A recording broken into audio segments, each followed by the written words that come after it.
Hello, I'm Gareth Jones, sports editor at BBC Radio Leeds. A happy new year to you. This is our first of 2015 Huddersfield Town video preview, looking ahead to the magic of the FA Cup. Paul Ogden and I breathing in for this first one, aren't we, Oggy? But we're doing okay after all those roast dinners over Christmas.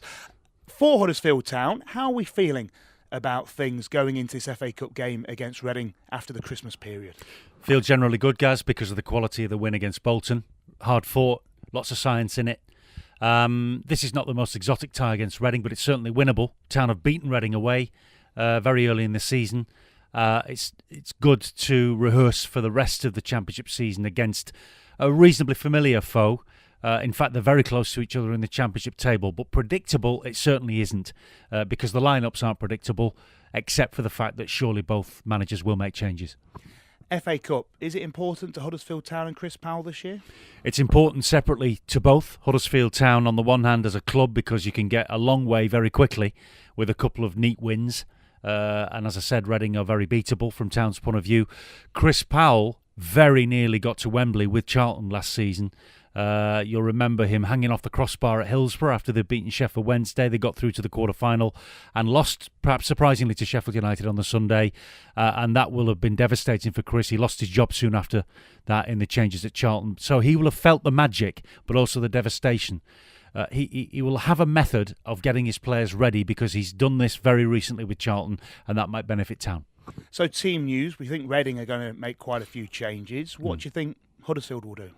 Well, Chris Powell's not got that much scope to tinker, but if James Vaughan, for example, is feeling the effects of those two games close together on Boxing Day at Rotherham and at home to Bolton on Sunday, then there may be justifiable scope to maybe give James Vaughan a rest so that he's ready for the rest of the Championship season in January. We've got Watford and Middlesbrough coming up next in the Championship, two very tough opponents.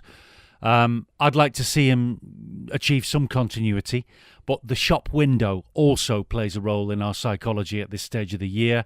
If he fancies giving Oscar Gober another turn, or another player who's out of contract in summer, maybe Danny Ward, giving him some opportunities, then there would be good commercial reasons for doing that as well as playing reasons. So we need to keep our expectations open as far as team selection is concerned. Maybe Nahki Wells, for once, should start.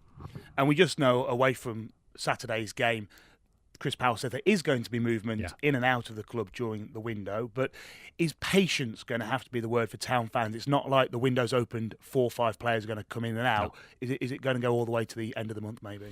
I'm sure it will always go to the end of the month because Huddersfield Town are tough negotiators. They'll always try for as long as they can to get the best deal they can.